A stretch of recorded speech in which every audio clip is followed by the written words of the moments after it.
Hey guys, CryptoDad here again. Thanks for joining me on the live stream. Day late and $1 short. We skipped last night because of Halloween. Took the kids out for a little trick-or-treating. So thanks for being patient with me. Thanks for joining me. This is the live stream where we'll talk about Bitcoin. We'll talk about the news. I'll take your questions. I'll do my very best to troubleshoot the issues that you bring up. And I'm going to move some crypto around and show you some stuff related to the DeFi revolution to the best of my ability. So let's get started here.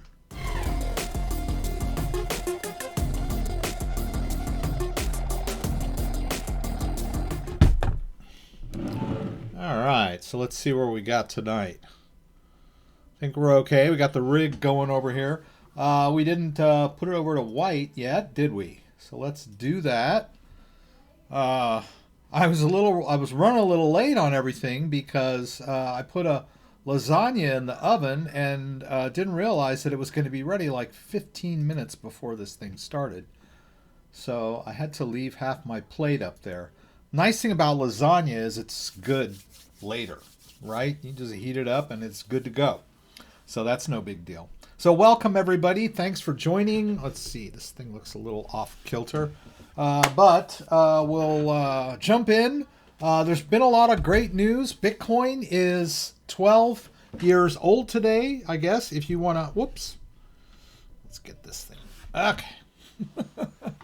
Let's see. Let's go over here.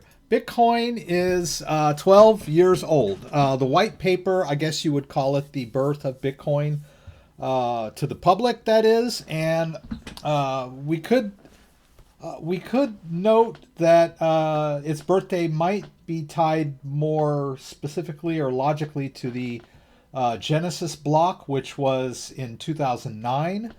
I forget the date exactly, but people are calling this Bitcoin's birthday. So let's check it out.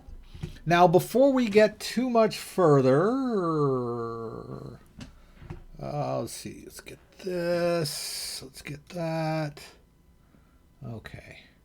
Yeah, before we get too much further, I would like to direct your attention to the description down here below the video. I have the news stories linked that I'm going to be talking about tonight, so that if you would like to read them at your leisure in a little more depth, you can just follow the links that I've assembled down here below.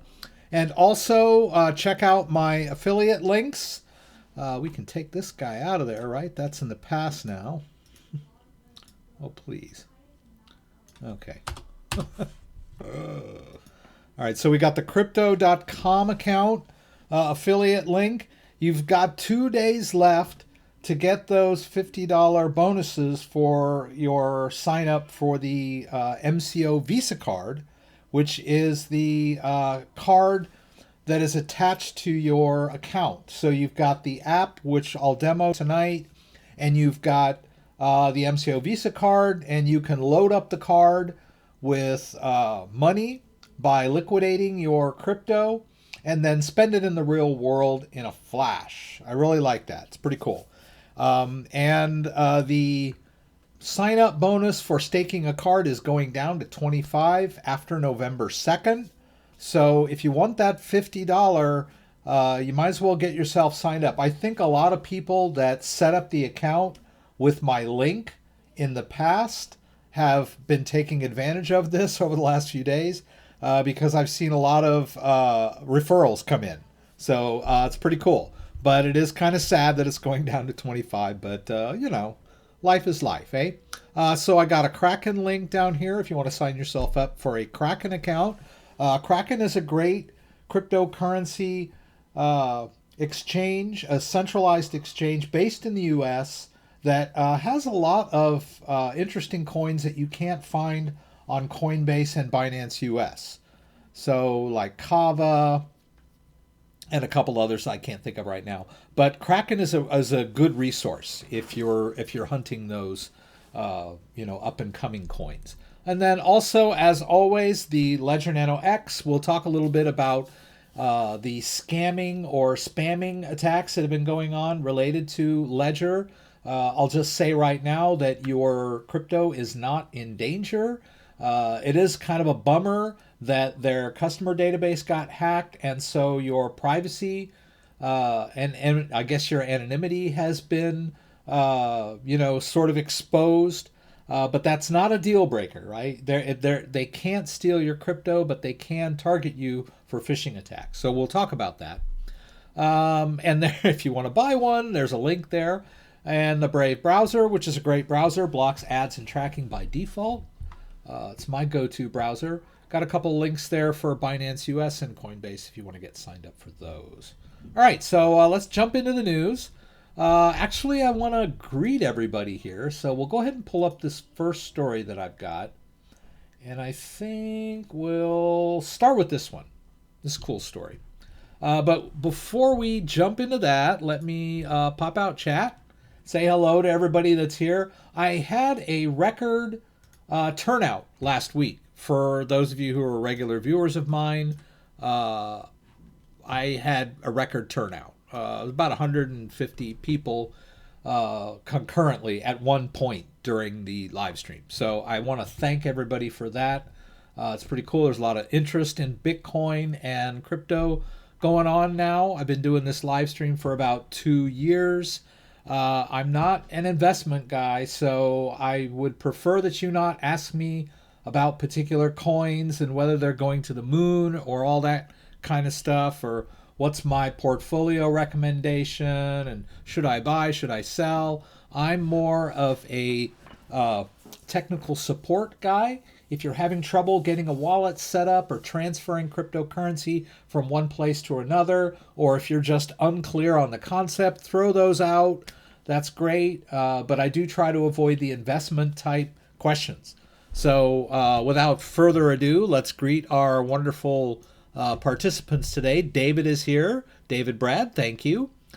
Use the one about the Ledger Nano X and the one about Coinbase and the one about how to move cryptocurrency from Coinbase to the Nano. Thank you.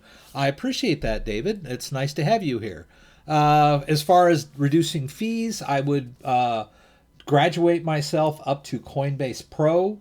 I can show you how to log into that. If you have a Coinbase account, you're automatically signed up for a Coinbase Pro account. You simply need to go to their website and log yourself in using your Coinbase credentials, and then you will have a platform that's a little more difficult to use, a little more advanced, but less fees than Coinbase proper. So that'd be my first piece of advice to you, since I know you got a Coinbase account, obviously. Shahid Hamid, hello, CryptoDad. With you changing your time and day, it threw a spanner in the works. Yes, it did for me. I'm trying to stick with the Saturday night, 6 p.m. It's been working pretty well for everybody. But like I said, last night was Halloween. The kids had costumes. We wanted to take them out and just couldn't fit in the 6 o'clock thing into that. So I'll get back to Saturdays from now on. David Brad. Oh, Dave D. Dave Brad. Okay, Dave Brad already told you to use Coinbase Pro. That's cool. Buddy Love is here. Good to have you, buddy. Sergio Yellow. Greetings from Lisbon, Portugal. That's cool. Portugal, pardon me.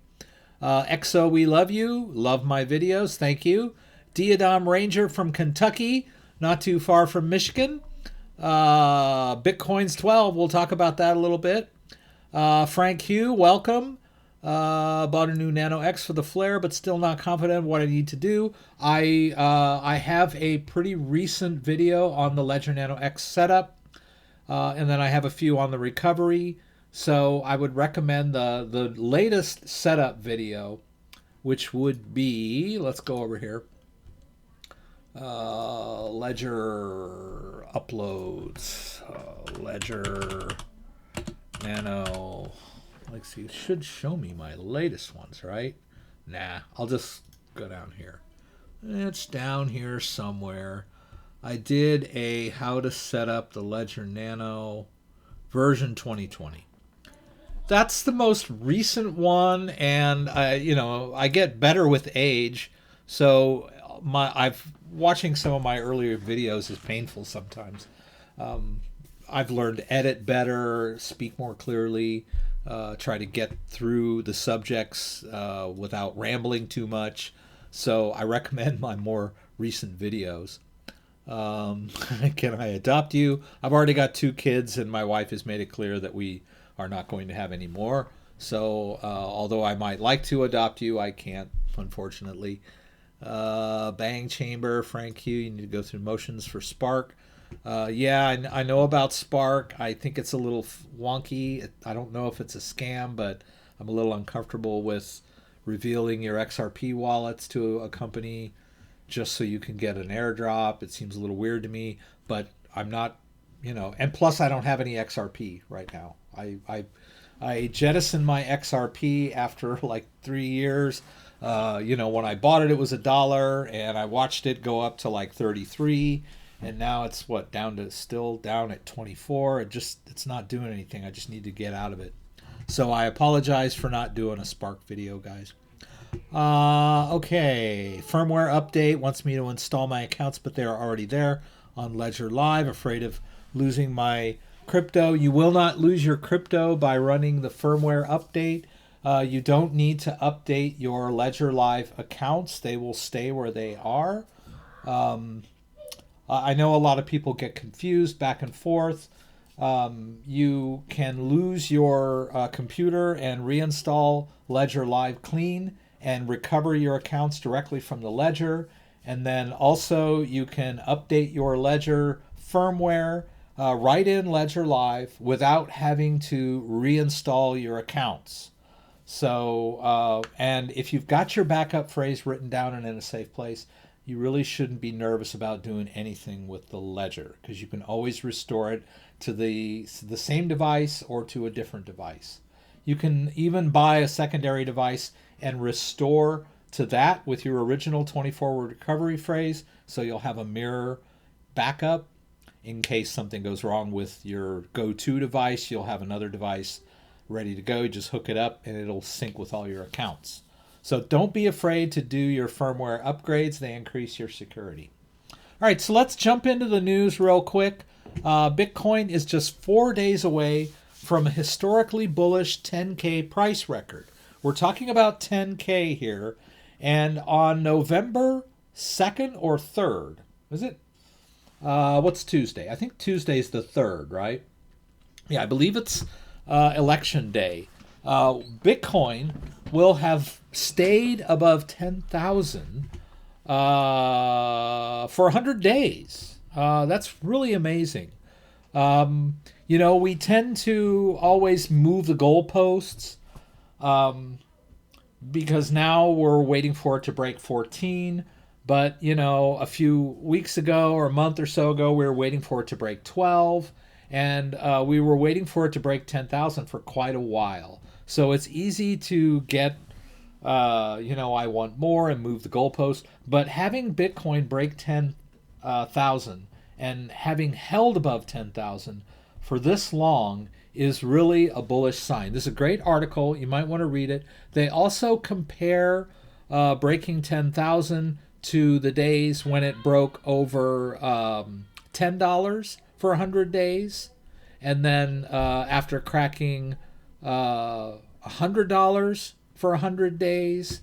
And then after that happened, it went to 1,000 within a few days. So it's a really great sign that Bitcoin is held above 10,000 for 100 days. It's kind of an arbitrary, goalpost, I guess, if you want to call it that, or measurement, 100. It's just, we think in terms of 10 because we have 10 fingers, but they're just numbers. But they're significant mentally, I think, for the market. So that's pretty cool. And I'm pretty confident that Bitcoin will still be over 10K in a couple of days, right? It's pretty cool. And by the way, while we're on this subject, I would like to point out that Bitcoin has held over the last week very well in relation to the markets, which were down. There was some panic on Monday and Bitcoin fell, but it did not fall below 13 and has since bounced back up. And there were a couple of other down days for the market in general, the S&P 500, the Dow, and all those. And I believe over last week, the market was down. I don't know the exact percentages, but it was. And Bitcoin was basically up for the week. So that's another great sign that Bitcoin is freeing itself from the influence of traditional markets, which we really want, right? Our long-term goal is, markets are going bye-bye and Bitcoin is saying hello, right? What's that phrase? Short banks, long crypto, right? We'll see what happens. All right, so that's pretty cool story. Now, while we're on the subject of the price of Bitcoin, I got another great story here about the current price of Bitcoin. The monthly candle closes above 13K for the first time since 2017. Now, that's pretty cool. I'm not big on chart analysis. I'm not even sure exactly what a candle is and how it works, but I've sort of seen them on charts. They're like those green and red things, I guess. I could be wrong. But the monthly candle, and then we've got the daily performance, the weekly performance, and the monthly performance, and they're just arbitrary things that happen in the space-time continuum. But people like to put bookends on the beginning and end of a month, right? It makes sense. So Bitcoin closed above 13K for the month of October, and I guess its candle did too, right? So whatever that is has something to do with the price of Bitcoin, which is also a very bullish sign. So you might want to check out this article that talks about Bitcoin and its price candle, right? And how there's not much resistance over 13 or 14. Like we've talked about charts a lot on this. I'm not a chartist, but I do like to cover the news. And, we were saying stuff like they keep moving the goalpost, right? I remember when it was, I was hearing that if it breaks 11.8, then, or 11.9, there's nothing standing in its way, right? And then it broke 11.9, and then now we were at, 12,000 and 13,000. And now they're talking about 14,000 being, the resistance. And if we can break through that, then it'll become support. So no matter how high it gets, they're always saying that it's up against something else. But the nice thing about its current breakout, and I think they mentioned that in this article, is that in the old days, back in 2017, Bitcoin shot up very quickly. So there weren't very many support points, right? Because it shot up so quickly that there was really nowhere else to go but down. But now we've got a steady climb, and there are a lot of support points to fall back to if the price starts to pull back. So that's good news. Plus, we've got a lot of Bitcoin adoption news. We've got a lot of institutional investment news. We've got a lot of large financial institutions coming out bullish on Bitcoin in public. So things are a lot different now than 2017.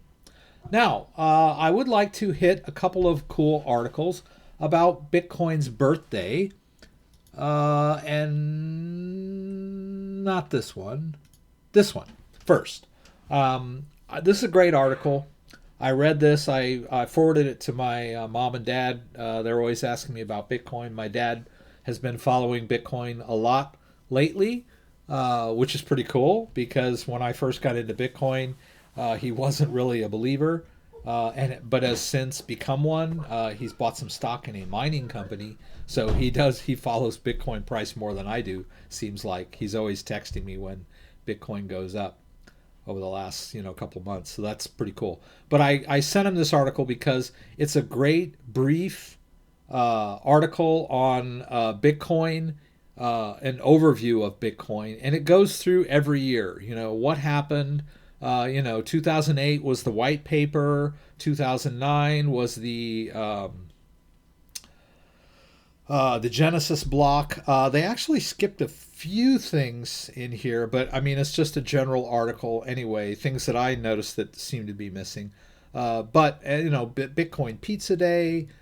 These are all big dates in Bitcoin, and the first bubble, the Silk Road, all the things that have sort of been part of the Bitcoin story over the years, going forward in time. It's hard to believe it's only been 12 years, but it's amazing, And in 2014 was a big year because the Mt. Gox cryptocurrency exchange got hacked and lost quite a bit of Bitcoin. Back in those days, it really it wasn't very robust. They didn't really have insurance. They were kind of flying by the seat of their pants, but they had a lot of Bitcoin on there. They got hacked, and a lot of Bitcoin was stolen, and the price collapsed, and people's confidence in Bitcoin was shaken. So it took a while for that to get past that. And of course, 2017, when we had the all-time high, unfortunately didn't last very long, only lasted a few months. A lot of people bought in high. So 2018 was what we call the crypto winter. We get a lot of people bashing Bitcoin in late 2017, all through 2018 and 19, really. Noriel or Rubini, I believe, was the dastardly Bitcoin basher, but Warren Buffett, Jamie Dimon, Donald Trump. We had a lot of people bashing Bitcoin. We had a lot of people saying, of course, that it's only used by criminals and that it has no intrinsic value and that you're just looking for another sucker and all of that stuff. And one of the main arguments that you would hear about Bitcoin during this time was that it was far below its all-time high. They were always bashing Bitcoin for that. Oh, it's only 6,300 now, and it used to be 20. It's totally crashed. Da da da da da. Well, now those people are not gonna have that argument much longer, it seems, because Bitcoin is fast approaching its all-time high again. And I'm sure Bitcoin will continue to have its detractors, but it's a thing now, right? I remember talking to someone in 2018 or something. I had a shirt that said Bitcoin, and they were kind of like, "Oh, I didn't know Bitcoin was a thing anymore." And I was like, "It is. It still is. It's not in the headlines, but it's still around." Pardon me. And so 2019, Bitcoin made a comeback, but it had that shoot up to 13,796. Very short-lived, and then it came back down. And now here we are in 2020. We had the massive sell-off in March of everything because of the Corona scare, and now we're back holding above 10,000, steady and ready to roll, right? Now, there's another article that I linked to down here that I really didn't have a chance to read. I don't know. I was kind of searching for Bitcoin. I stumbled across it. So I don't know how good it is. I haven't had a chance to read it. I'm not going to read it right now, but I did link to it. It looks like it goes into some depth about what Bitcoin is and how it works. For those of you who are new, it is more than just a commodity, right? It is a digital store of value and means of transaction that you can send value across the room or across the world with the same ease. There are no international boundaries. There are network fees, but the design of Bitcoin was to make them somewhat negligible as compared to other methods of transferring money.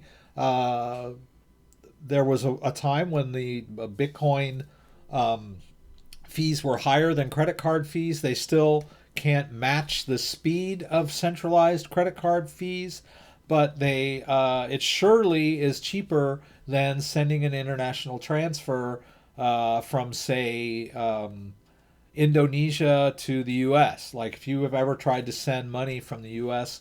to someone in, say, Asia, no matter what, you're going to have to, it's slow, first of all, it takes days, and the fees are really high, right? So Bitcoin solves that problem and has had that problem solved for a while.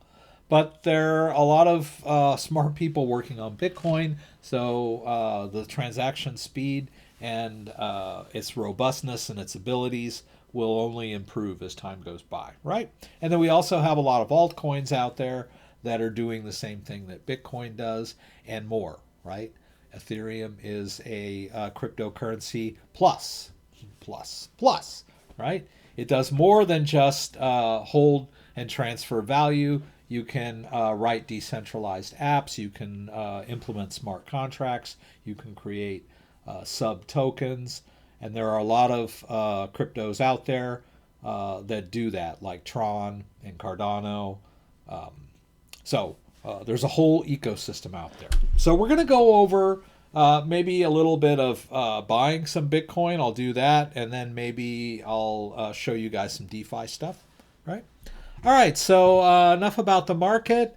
I'm glad everybody's here. I'm going to scroll through and just see if there's any questions that are hanging. Any new crypto I buy in crypto, I can store in my Ledger Nano X or Ledger Nano S.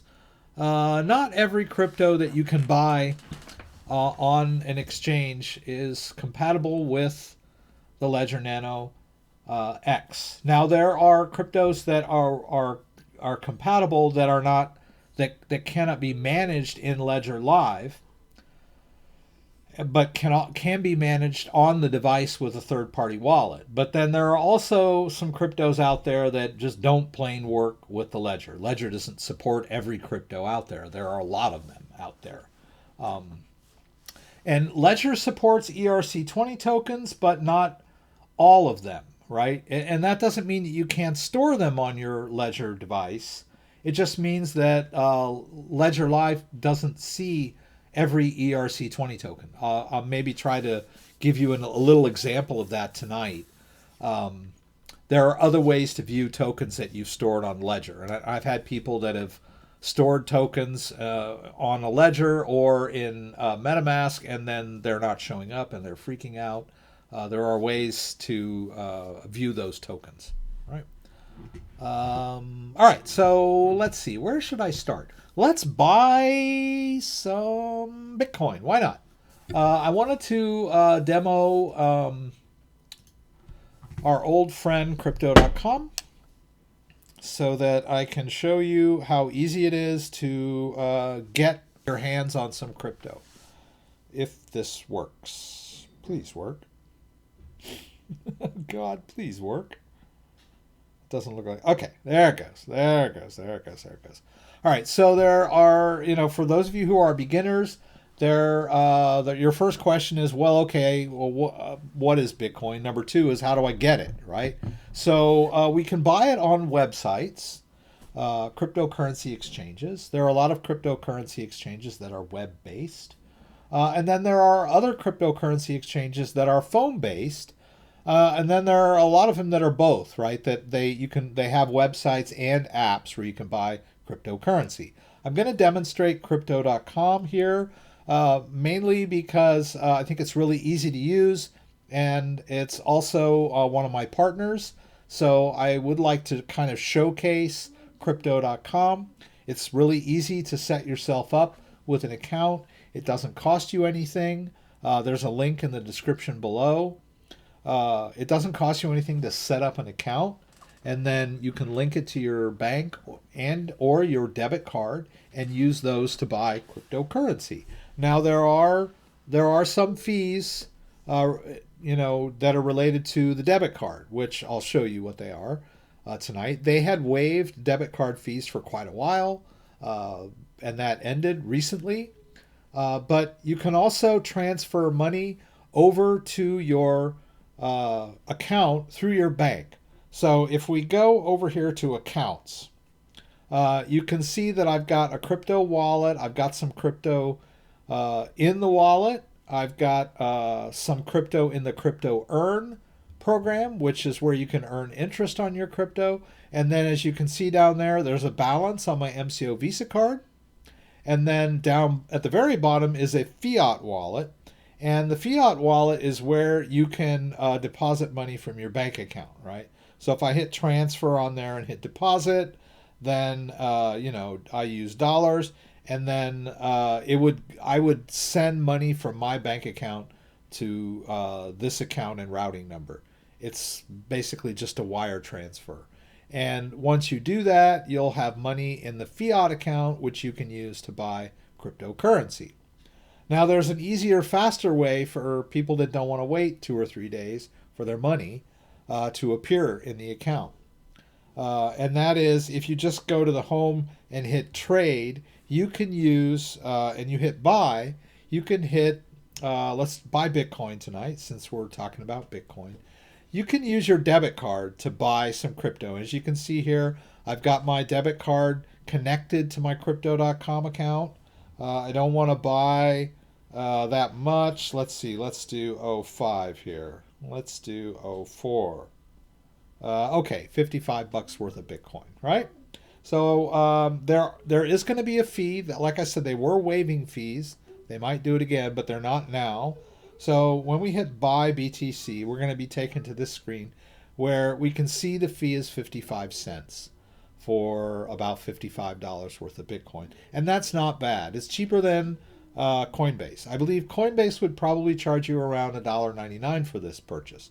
Coinbase Pro, not so much.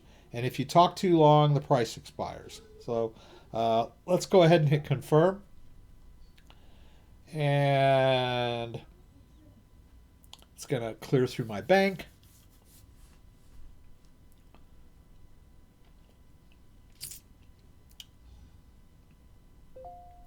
And I get an email alert and a confirmation there that I have Bitcoin. And then I can go over to accounts. And there now you can see in my crypto wallet, I own $54 worth of Bitcoin, specifically 0.004 worth of Bitcoin. Right? So it's real easy to buy and hold cryptocurrency. You can keep it here if you want, or you can transfer it to your own wallet. And we'll talk a little bit about that tonight.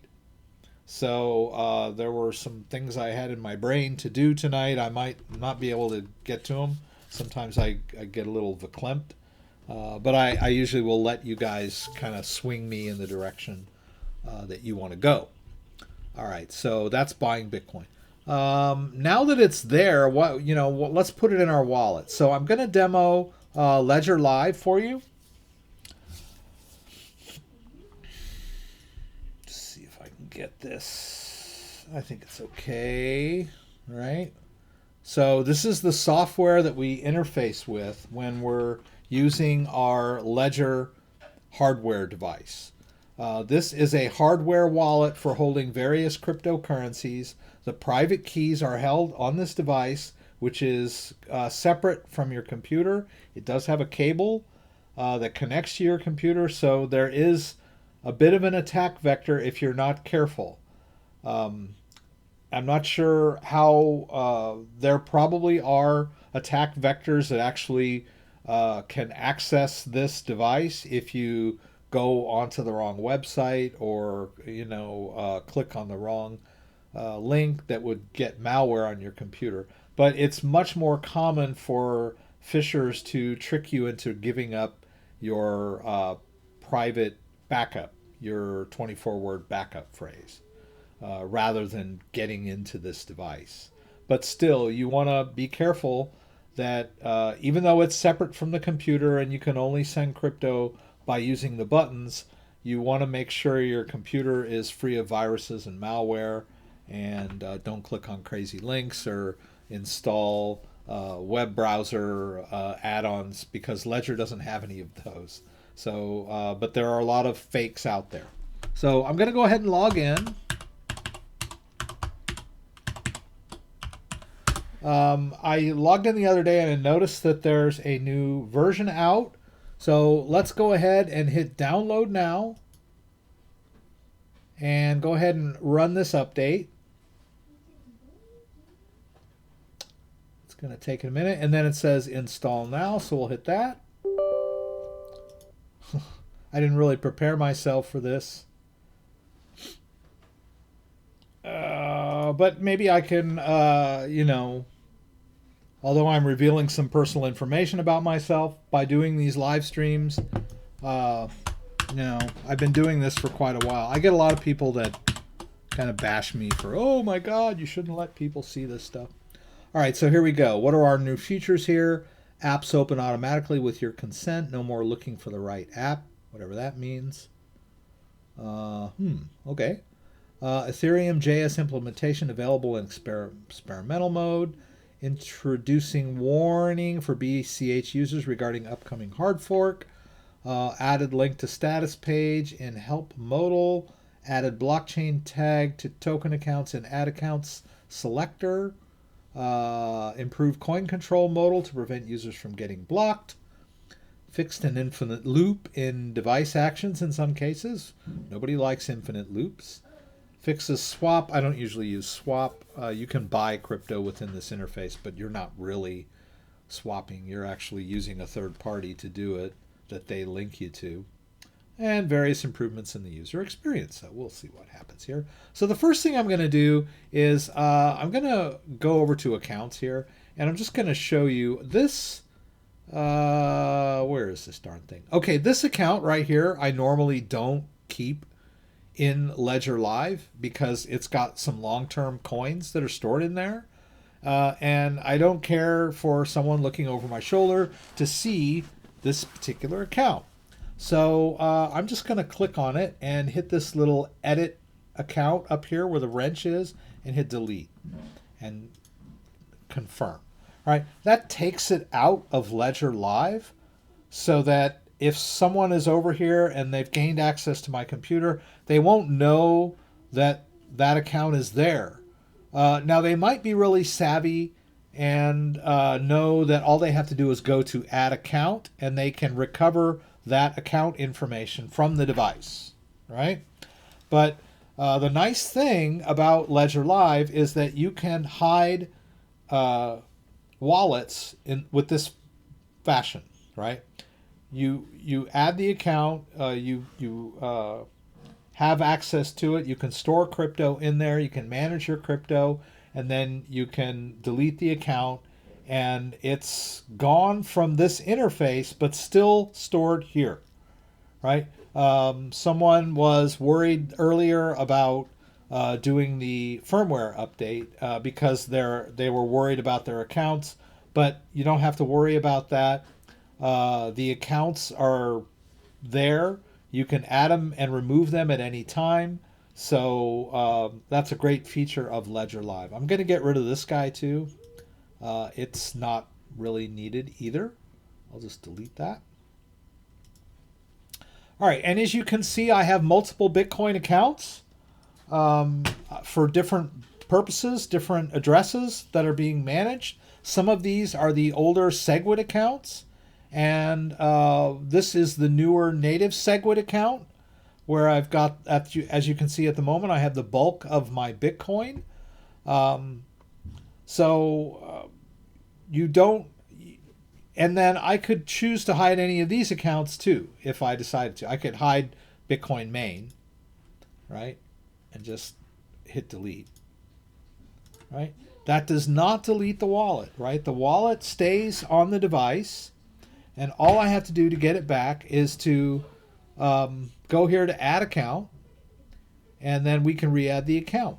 Now, a couple of other nice things that you might want to manage over there, over here, is in Ethereum main, you can see that I have some ERC20 tokens. Let's say, for example, I really don't want this true US dollar to show up, right? $400, right? I'd rather not have anyone know that that's there, so I can go over here to settings and then go to accounts and hide tokens, right? As you can see, I'm already hiding a couple. And the way to hide the tokens is to just right click on the token and choose hide token. And you can only do this with ERC20 tokens. You can't really hide accounts short of deleting them, right? When you delete the account, it's hidden. But with the Ethereum, you can actually manage which tokens show up and which don't. And you might say, well, why would I want to do that? Well, I would, because I mean, I do this live stream, and I don't want to, have a bunch of money showing when I do my demos, or maybe you are teaching someone else how to use Ledger Live and you don't want them to see your total amount of Bitcoin, right? So you can hide that. There's also some other reasons why you might want to hide tokens. If we go over here to the hidden tokens, one of them is Kick Token. Kick Token is kind of a scam token. It was airdropped to a lot of people. It's basically worthless. It's got a contract, a smart contract that does not allow you to move it. So even though it says that it has value, and Ledger tells you that it has value, you can't move it. So basically, it's worthless. So I don't really want to see it in my, and I can unfreeze it or unhide it, right? Let's go back over here. Right, see, they're going to tell me, and there it is. Actually, they stopped showing its value.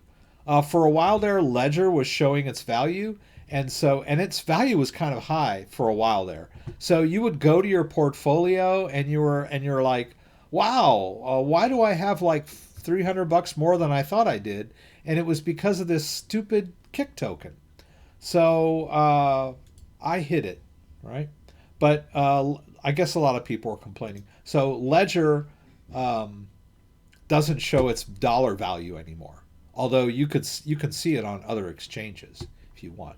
But that's another reason why you might want to hide a token. You can also hide a token if there's not very much of it in there, like there's a little dust and you just don't want to see it anymore, which is why I've hidden the CRO. Whoops. All right. And you can also hide empty token accounts. So if I untick this, I'm not sure, but there might be, oh yeah. See, there's a bunch of crypto that I've had in there before it's now empty, but there's like a record of it being in there because there's transaction history. Like for example, BAT. You can see there's a lot of transactions, but right now I have 0 BAT. So I really don't want to see that 0 balance there. And that's why over in settings, you can turn this on so that you hide your 0 balance accounts, right? There's also a lot of troubleshooting features in the help. If you're having trouble with Ledger Live, you've got this clear cache, which does wonders without doing too much damage. And then you also have the reset Ledger Live, which will remove all the accounts and preferences from Ledger Live if you're having glitchy problems, but you don't want to wipe this thing clean, right? You can just wipe all the accounts out and then go back, connect your device, and re-add the accounts that you want, right? So there's a lot of really useful ways that you can manage your cryptocurrency using Ledger Live. You can also stake tokens within Ledger Live. I believe it's Tezos, Cosmos, and Tron right now, but I think they may have added some new ones that you can stake directly within Ledger Live. What do I mean by stake? I mean you can store your token in Ledger Live and lend it out to a validator who will pay you interest for the privilege. But you're not really giving him the token. You're just giving him the use of it. And you can withdraw that at any time, right? You can undelegate your coin and stop earning rewards. And it's sort of like the bank paying you interest for money you have stuffed in your mattress, right? It's a coin that you actually hold. You control the private key, but you can earn interest on it by allowing a validator to use it through a process called staking. So you can do that in Ledger Live as well. So that's pretty cool. All right, let me show you how you get that Bitcoin back. Actually, no. Let's go ahead and transfer some Bitcoin. Let's see. Actually, I'll go ahead and re-add the Bitcoin account that had some Bitcoin in it. Right. So we're gonna hit Add Account. We'll go over here to Bitcoin. Click Continue. Now we need to be in the Bitcoin app while we're doing this. Whoops. Okay. So I'm going to turn on my ledger. All right. There's my ledger. I believe I'm in the Ethereum app at the moment, so I need to exit that. And it's telling me that, all right? it's saying, hey, quit that app. You're not in the Bitcoin app, right? Oh, now it's telling me to open the Bitcoin app. That's new. It didn't used to do that. Now it's just telling me to do that. And it's putting me in the Bitcoin app. So I think that's one of the new features that we have with this latest version. So maybe I can just hit both buttons. And yeah, it just takes me right into Bitcoin because I'm asking it to add a Bitcoin account. So I think that was that little feature that they were talking about. You used to have to go back to the home screen and navigate to whatever app you needed in order to get into it. Now it knows which type of account you're trying to add and gives you the option of entering the app by just clicking both buttons. That's pretty cool. All right, so what is all this? Why do I have all these empty accounts? That's just me. Over time, I've had a lot of Bitcoin accounts, and then I'll empty them out and then start new ones, either for a demo or just for the heck of it or whatever. So there are quite a few empty wallet addresses on my Ledger device. But if we go down here to the bottom, you can see there's that Bitcoin that we deleted earlier. So before I'm going to re-add an old account, right? I could add new accounts if I wanted to. Sweetheart, Alex, what you doing, buddy? I'm peeking. You're peeking? Okay, that's all right. All right, so here's that Bitcoin account that we had. I was showing you earlier. See how easy it is to find it again? You just have to hit Add Account and then open the app on your device and it will find it, right? It never forgets when you create a wallet on your device. You can put your computer in the washing machine and get a new computer, but that account will still be on your Ledger, right?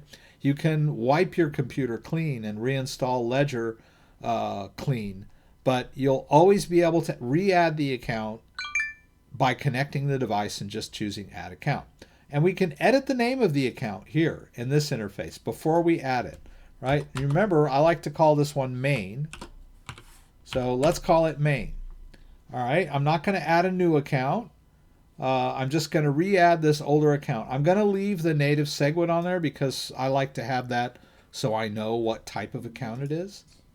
Hit close, and lo and behold, there it is, back again, right? So we got nothing to worry about. The Bitcoin, the wallet always remembers, right? The device. Now, let's put some Bitcoin in here. So I'm going to hit receive and continue. But the only thing is, whenever I do this, it's going to generate a new address for me. And when I withdraw from crypto.com, it may not, even though if it's sent to this wallet before and I try to add a new address from the same wallet, it kind of glitches, right? But see there, I'm confirming the address on the device. I'm going to approve it, right? And now it's ready to receive Bitcoin. I would want to copy that into my clipboard first, right? That's a common thing. Right? So I can send Bitcoin to that address, or you can send Bitcoin to that address, right?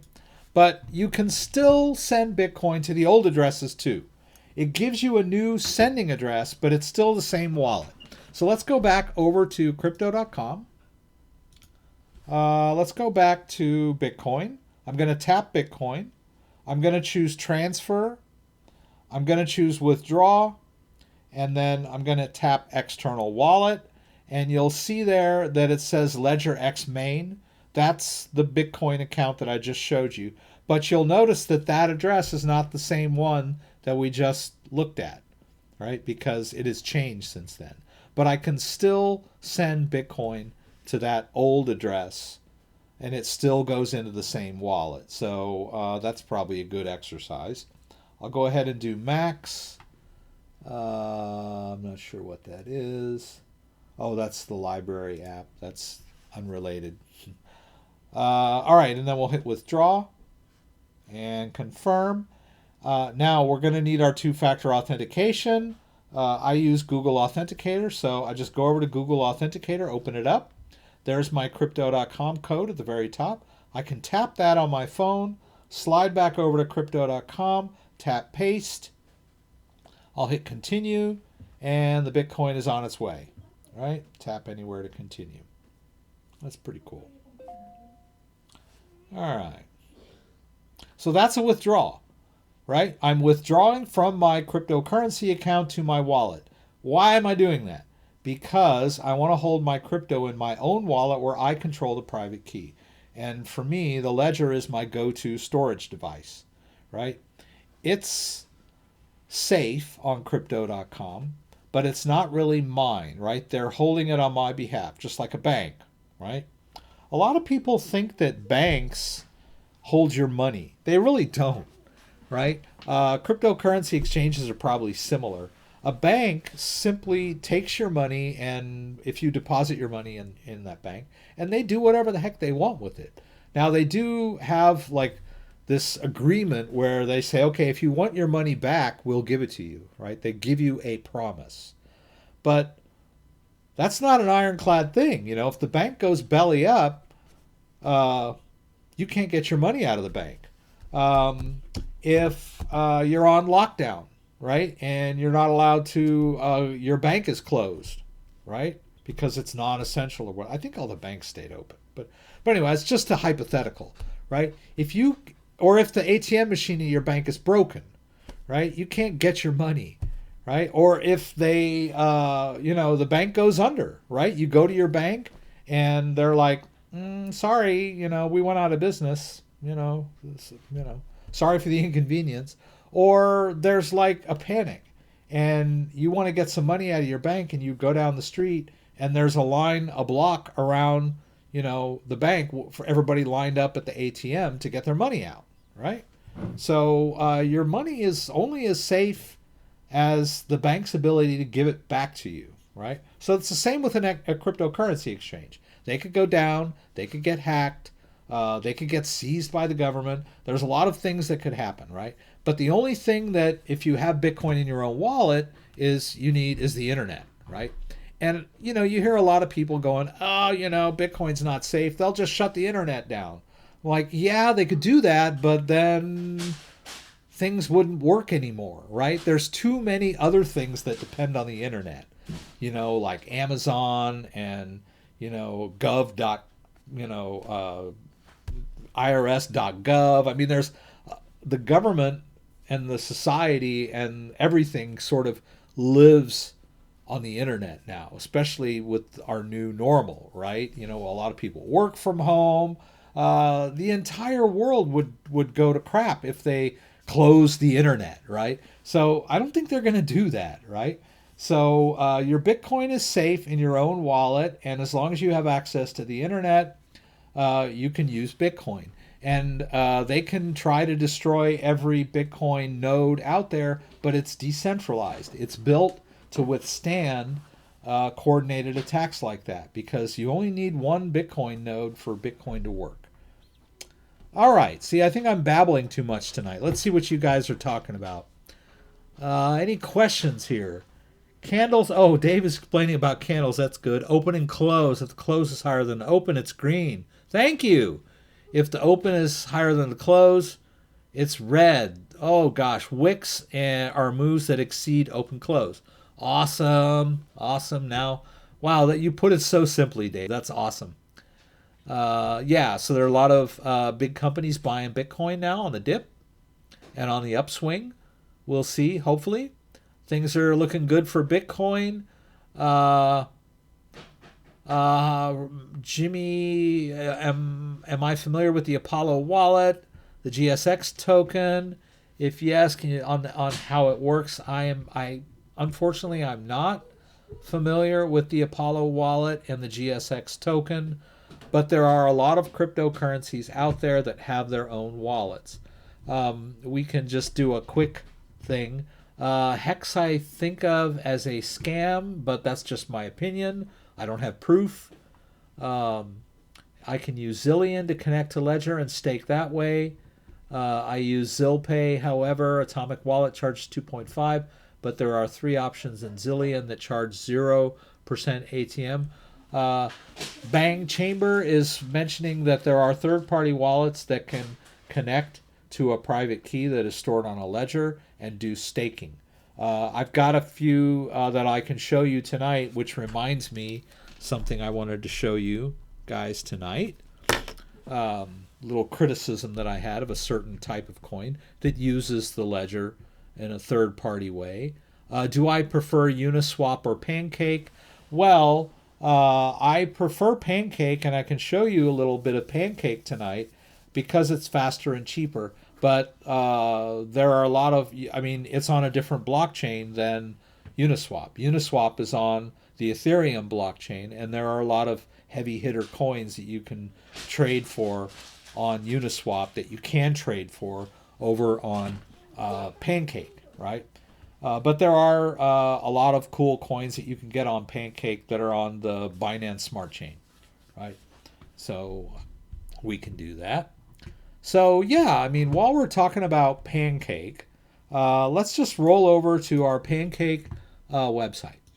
Now, the interesting thing about the Pancake is that it's similar to Uniswap in that it can connect to the MetaMask wallet. You'll notice here that I have the MetaMask wallet set up on the Binance Smart Chain.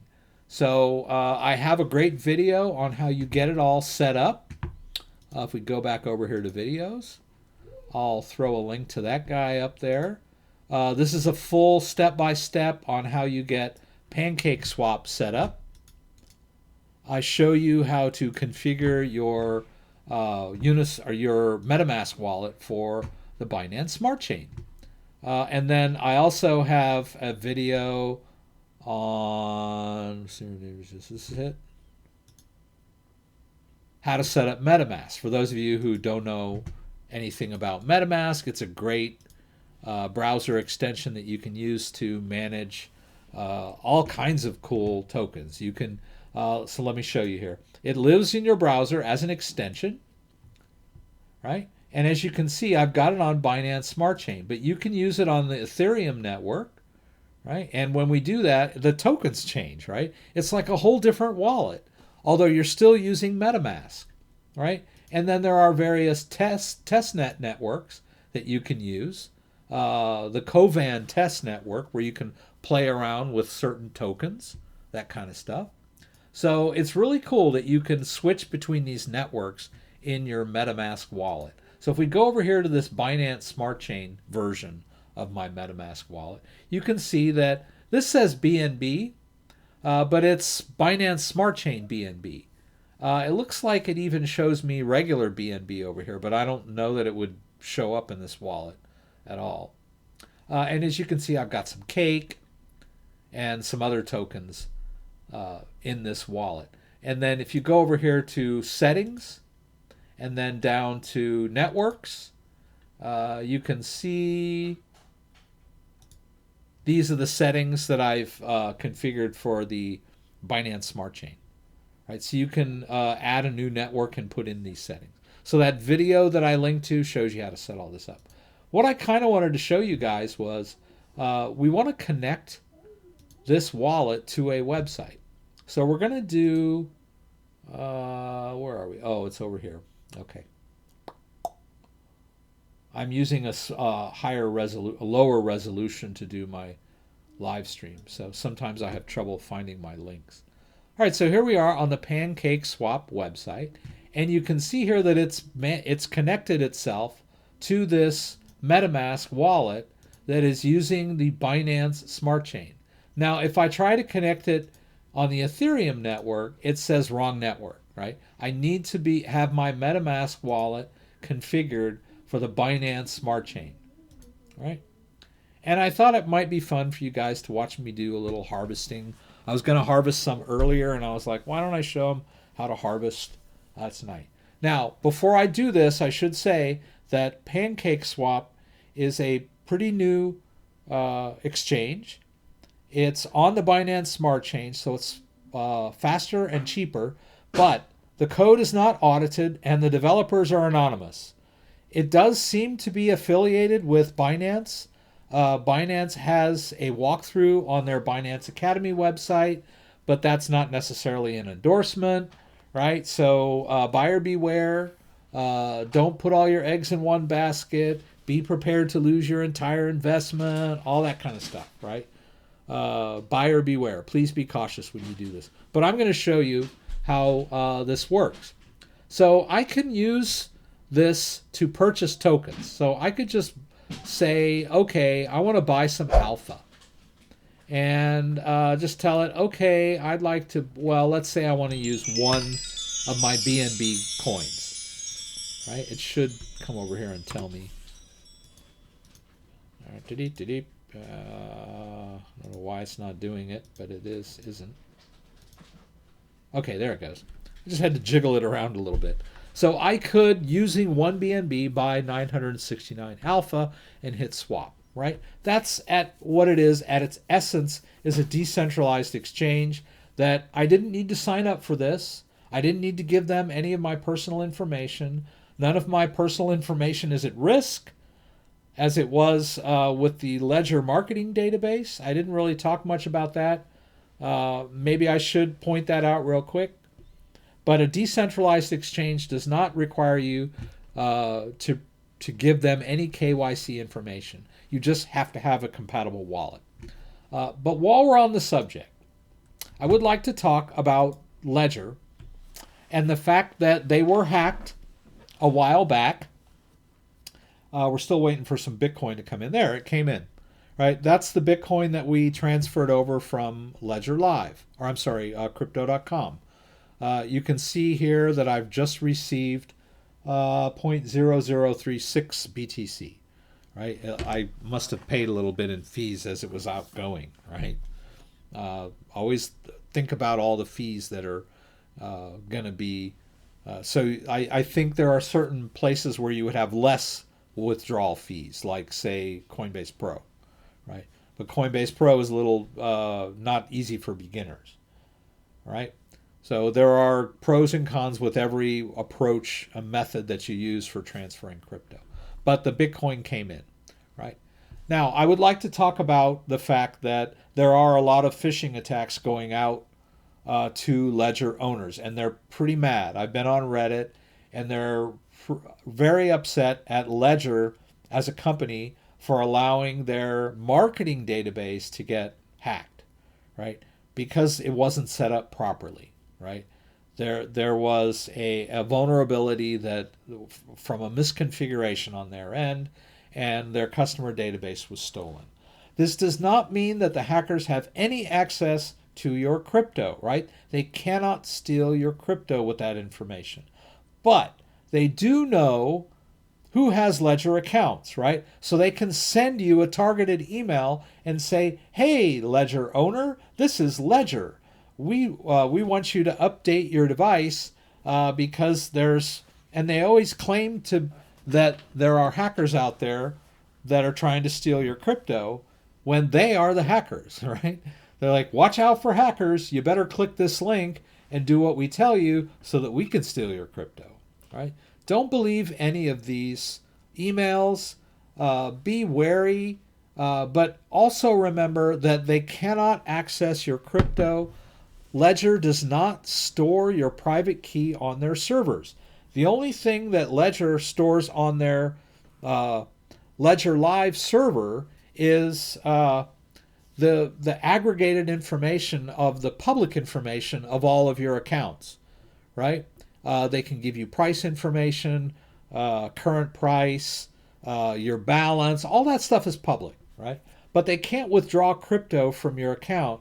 Ledger can't because they don't have your private key. So anybody that hacks Ledger isn't going to gain that ability by hacking Ledger. What got hacked was customer information.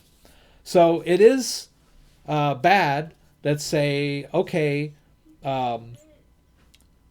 these hackers know that so-and-so with this email and this phone number and maybe this address. I don't know if the home addresses of the people were on that database. They might have been. That is pretty insecure. But there are a lot of Ledger owners out there, so it's not like the hackers are going to take the time to go and ring people's doorbells with shotguns and try to get them to unlock their Ledger for them. I mean, that's a kind of a far-fetched scenario, right? It's easier for them, a much easier attack surface for them to simply send you an email and claim that they're tech support and have you download some of their malware or simply type in your recovery phrase. Those sort of things are easy pickings, right? Why, there's a lot of manpower and time required and risk on the attacker's part to actually go ringing people's doorbells or attacking them physically, right? But a lot of people are concerned. They're like, oh, now they know where I live. Now the hacker knows where I live and they know I have ledger. They don't know how much you have because that information is not in their customer database, right? So just beware. This is an issue, but it's not an issue where anyone can steal your crypto, right? You're the only person that knows has access to your private key. Make sure that you write down your 24-word recovery phrase and save it in a safe location and back it up, right? Put it somewhere else besides your house in case of fires or floods, right? So I wanted to cover that tonight because I know that's a big issue with Ledger, but I don't think anything less of the company. I mean, all of these big, there have been countless hacks of large companies. I think the Equinox hack, where hackers stole their database and they had, oh my God, they had credit card numbers, they had names, addresses, phone numbers. That's a pretty common occurrence, right? So, okay, Ledger fell victim to a hack of their customer database. And maybe they should have been a little more secure, yeah? But it's not a deal breaker on my part, right? I'm sure people are still using Equinox. And their Target got hacked a few years back with Target card information, customer information. There have been a lot of famous hacks over the years of big companies that have exposed their customers' information, due to lack of security or lack of, good configuration of their databases or their web servers or whatever. So it's not the first time and it won't be the last time. It's upsetting that it happened to be Ledger, but they cannot access your crypto unless you give them access to the crypto. All right? So just wanted to throw that out there. That's great. If they're going to ring my doorbell, they're going to have another shotgun on the other side of that door. All right, so let's play with Pancake Swap, right? So we could buy tokens on Pancake, and then they'll be in your wallet, right? And as you can see, I've got some BNB, and then I've got some Cake, and what is this? Some Alpha, and what's this? And some SWX, some Binance Smart Chain SWX, by the way. But you can also add liquidity, right? You can add liquidity by hitting Add Liquidity, and I can choose BNB and say SXP if I wanted to, right? And let's say I would say, okay, I want to do 3. I don't have enough I don't have enough SXP. All right. That means I can max this out.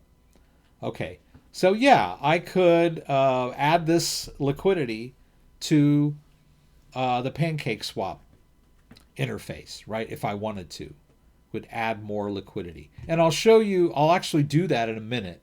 But first after you've added liquidity, you get liquidity pool tokens, right? So once you have participated in the liquidity pool, you can take that a step further by going over here to farm and actually staking your liquidity pool tokens.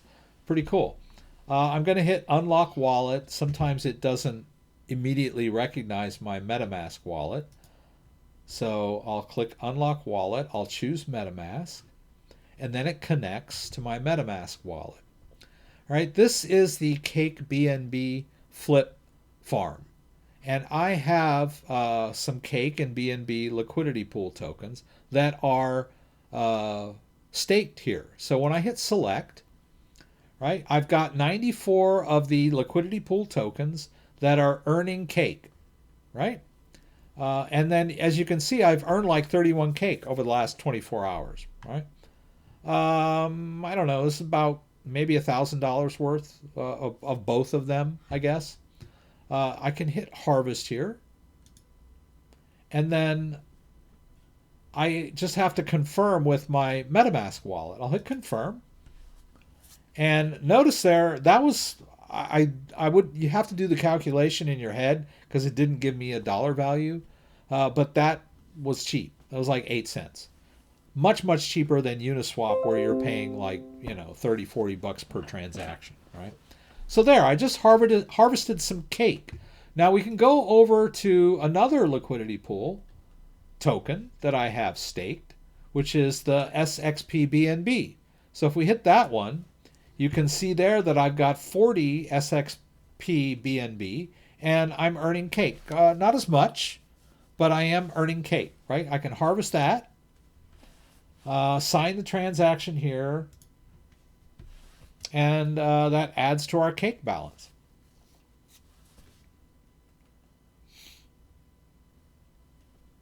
Alrighty, and then there's one more that I'm staking. Let's go over to farm. Where is it here? Trust Wallet token, right? We can select that. I've got 21 Trust Wallet token. It's also earning cake, not as much. We can harvest that. So we're just going around harvesting cake. All right, cake is off its highs.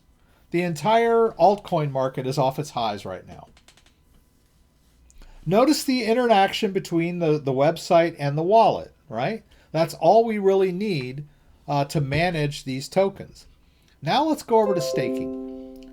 You'll notice here that as I have accumulated cake over time, I'm getting a nice little cake stake here. And I'm earning cake on that, right? So I've got 13 cake that I've earned on my cake stake over the last 24 hours. And this goes up the more cake you stake, right? We can stake more cake because I just harvested a bunch, right? There's 42 more cake I can stake here. I can max this out, hit confirm. And then I sign it with the wallet. Notice the interaction between the website and the wallet, right? This is a decentralized app. All right. And notice that it doesn't take very long to confirm either. It happens really quick as compared to Uniswap. And there we go. Now I can go, now that I've gotten this extra syrup, I can go to the syrup pool and I can use my syrup to stake other coins. At the moment, I'm staking syrup to earn Trust Wallet token. We're kind of going full circle here. When I add more to the stake, it automatically harvests so we got 35 here. We're going to harvest 35 by staking my syrup tokens. We'll hit confirm there. And I'll take you guys over to Kava after we're done here, and I'll talk a little bit about Kava.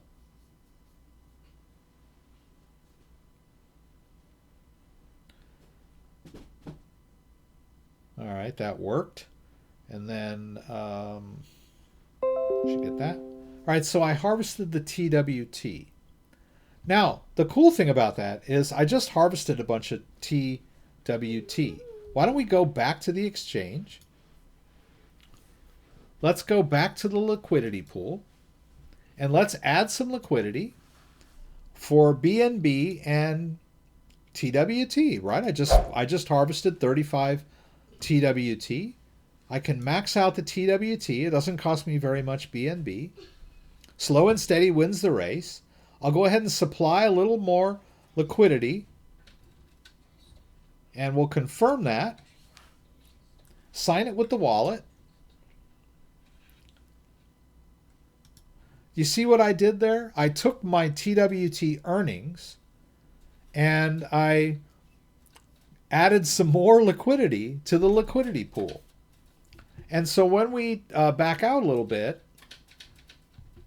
should see it here a second. There it is. See, now I have some TWT BNB liquidity here.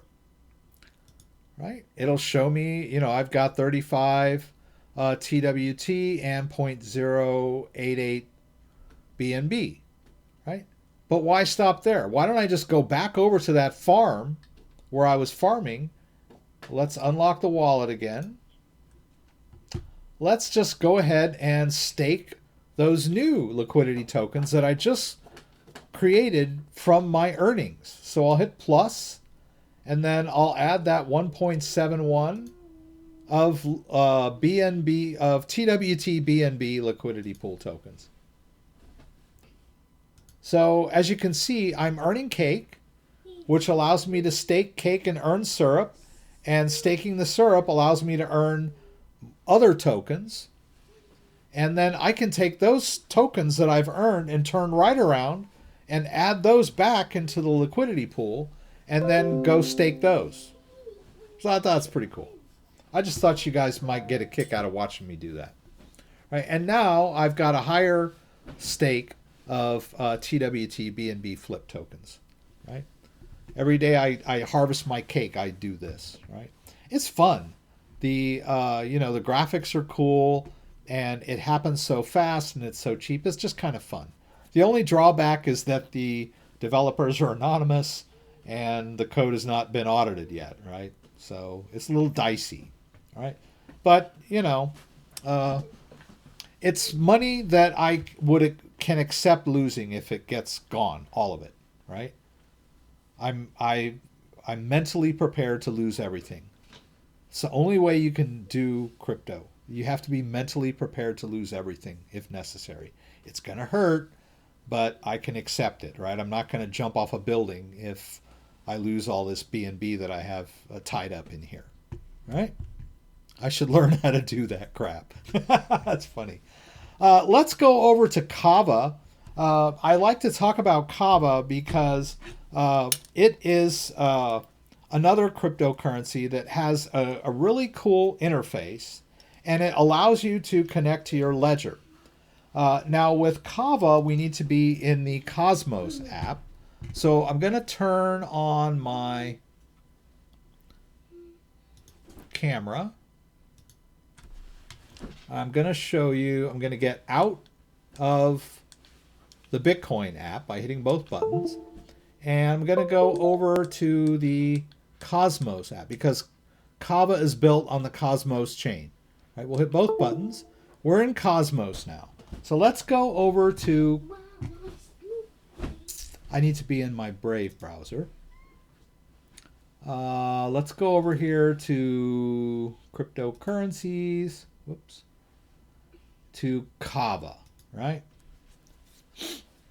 Now I can connect to, let's turn this camera off. I can connect to my ledger through the Cosmos app and manage my Kava, right? This particular interface is more for minting USDX. As you can see here, I've borrowed some USDX. I'm not selling it or anything. It's sort of being held, but I am earning Kava rewards on that, right? Every week I earn some more Kava rewards. And I can deposit BNB in here and earn Kava rewards on my BNB. It's pretty decent rate of return. Well, here's the drawback, right? Over here in balances, this is where you add and subtract these coins, right? And they've just had an upgrade a couple weeks back where they added all of these other types of coins that you can stake on their platform and earn Kava rewards. That's all well and good, right? But as you can see, everything's dim. I can't access any of these. I can lock and unlock my BNB if I want to, but I'm just going to allow it to continue to earn on this. My BNB is the collateral for this USDX that I borrowed. But if I would like to withdraw my BNB back to my own wallet, I can't. Because when they did the upgrade, this functionality stopped working. Right? It was quite distressing. And I've been on their Telegram channel for the last several weeks. And at first they were blaming it on a bug. And then they're blaming it on Binance.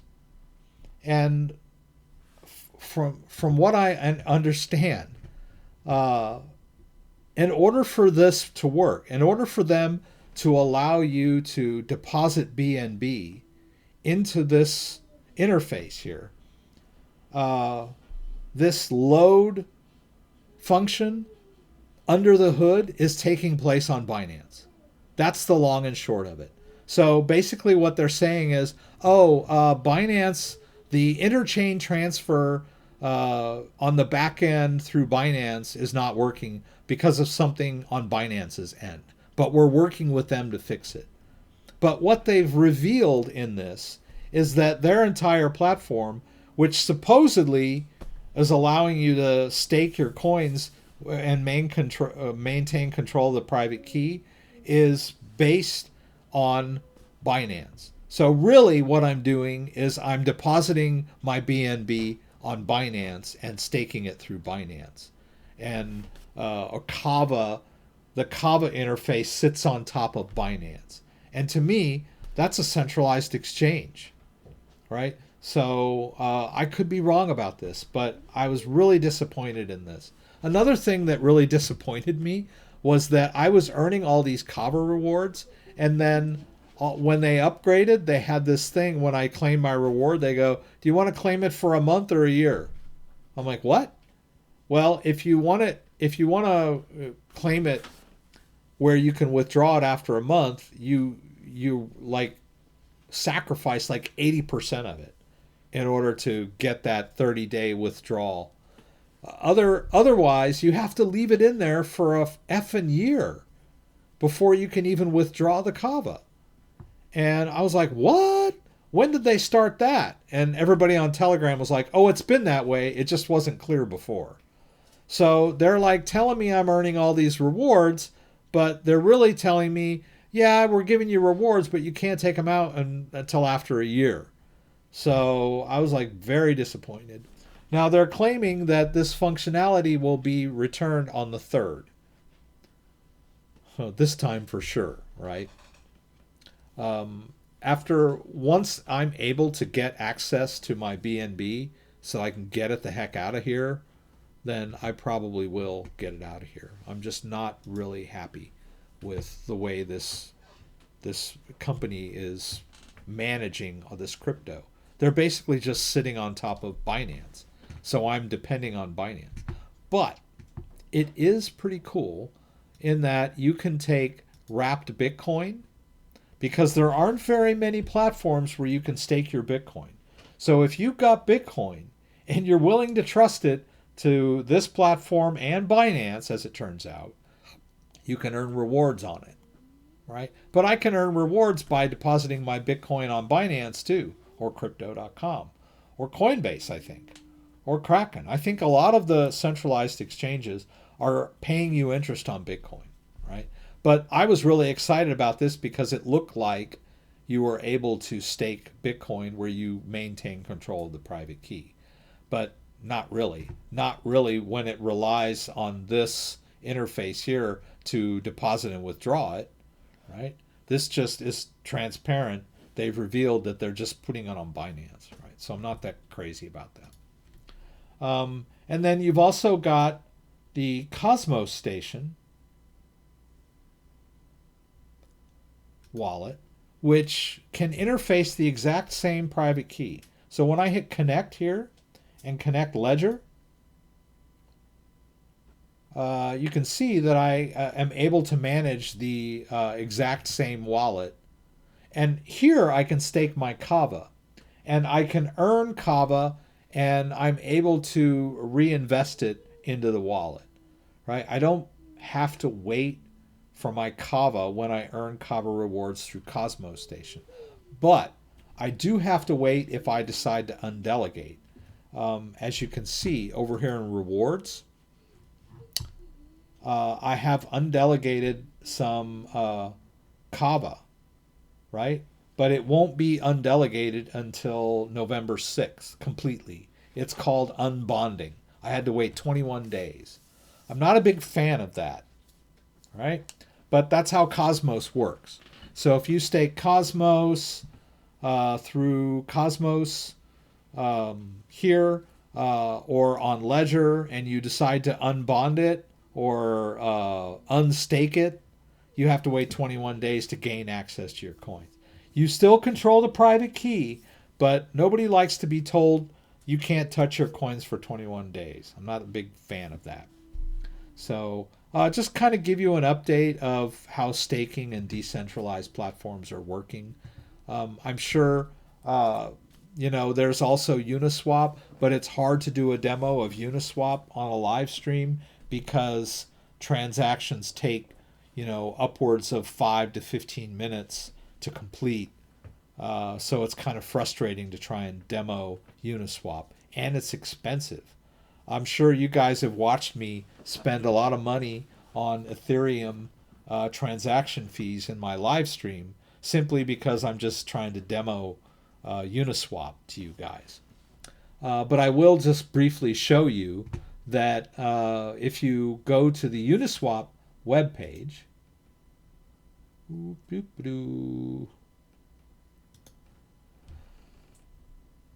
and you want to okay, there's some new stuff there.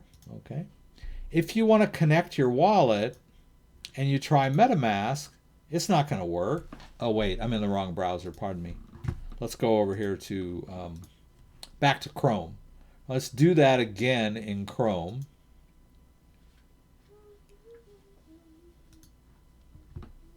All right, we'll hit Launch App. If this looks familiar, it's because swap 0 ETH. Okay, that was a long time ago. Oh, that one failed. I think I was doing that last week. It eventually failed.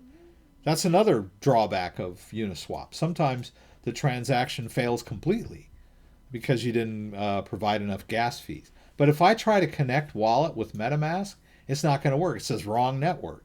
So what do? I go back up here to my MetaMask wallet, and I switch it back to the Ethereum main network. Now I can interface with Uniswap, right? It just automatically connected it because it had been connected to this wallet before, right? So I can use my ETH to buy whatever, right? Poly, POLS, Comp, whatever I want to buy. As long as I have enough ETH, I can do swaps. Right, let's do 0.1, right? We can buy directly on Uniswap, but the transaction fees in Ethereum are much higher, and the transaction times are much longer because the Ethereum network has been overloaded over the latter half of this year. They are working on Ethereum 2.0. I'll believe it when I see it. I've been hearing that for quite some time, but that is supposedly the savior that's going to fix all of these overload, high fees, high transaction time for Uniswap. So I got a great video on Uniswap. If you're a beginner and you're interested in playing with the big boys, I got a great video on how to set up and yield farm in Uniswap.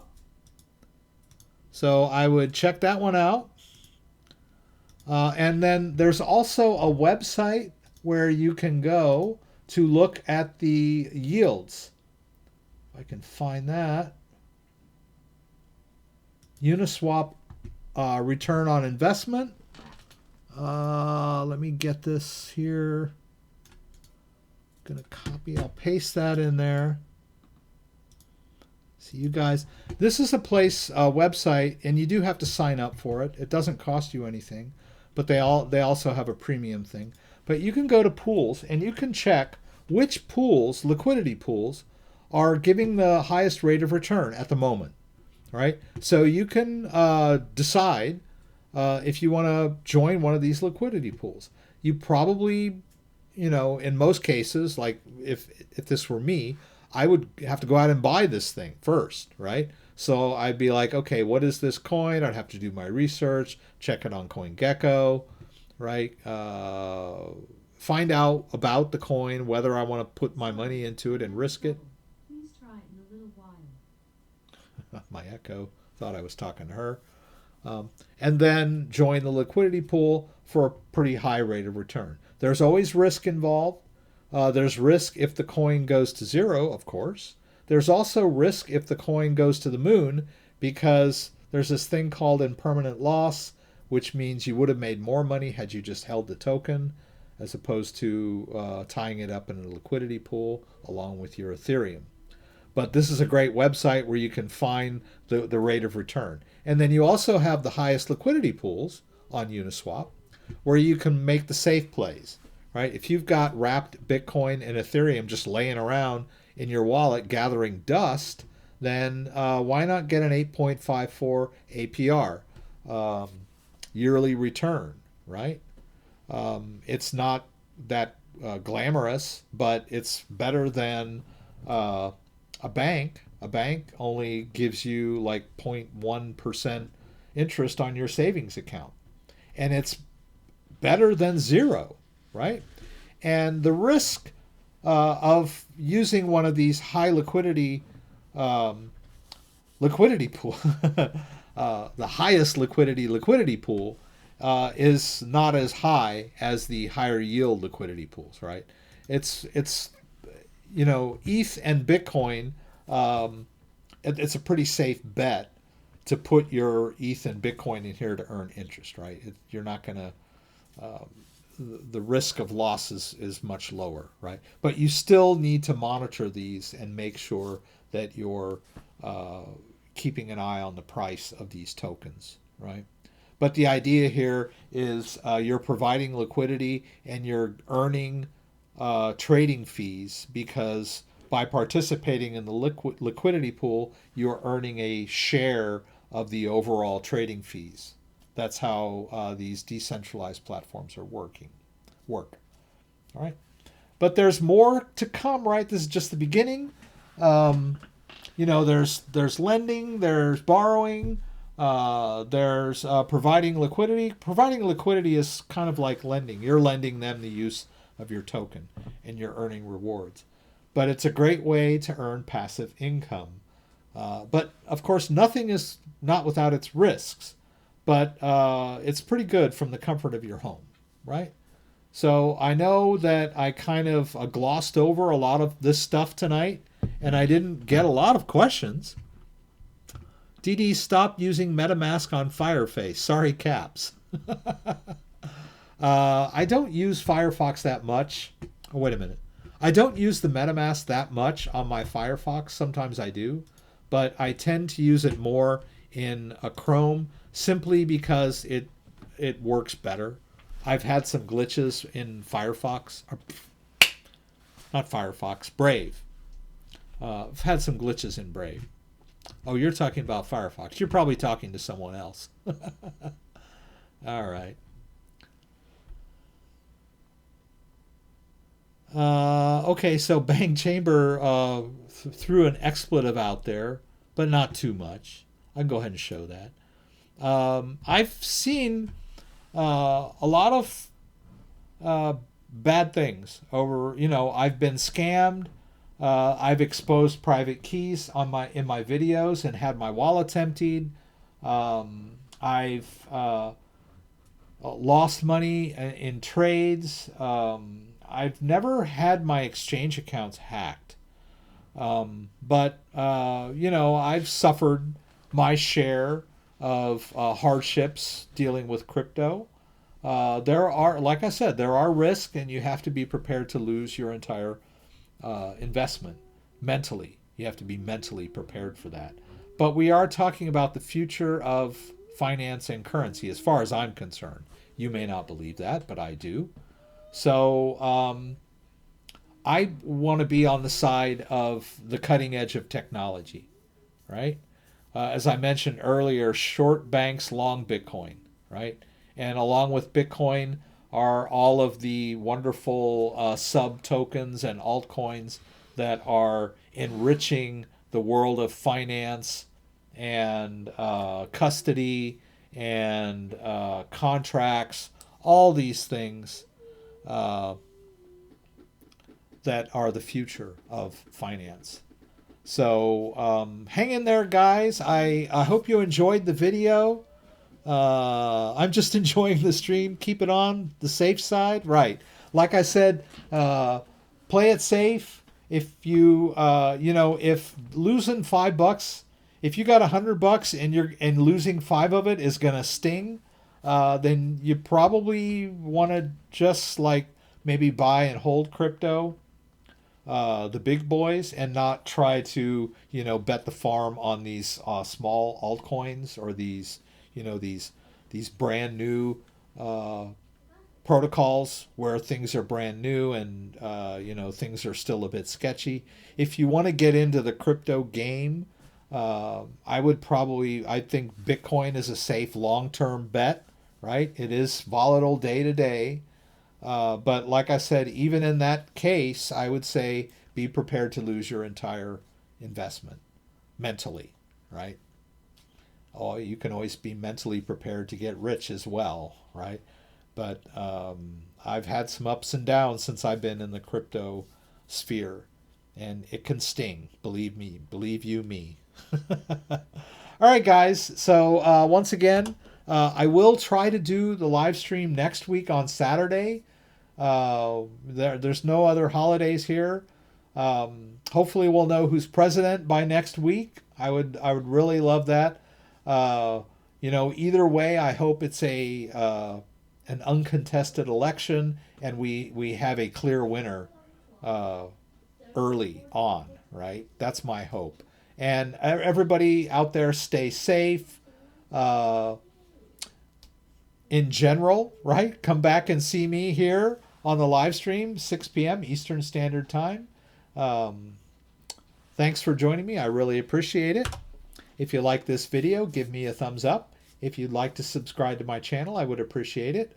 When you subscribe, there's a little bell that you can click that will allow you to be alerted whenever I post new content. Once again, thanks for joining me and hope to see you again soon. Thanks, guys. Adopt you.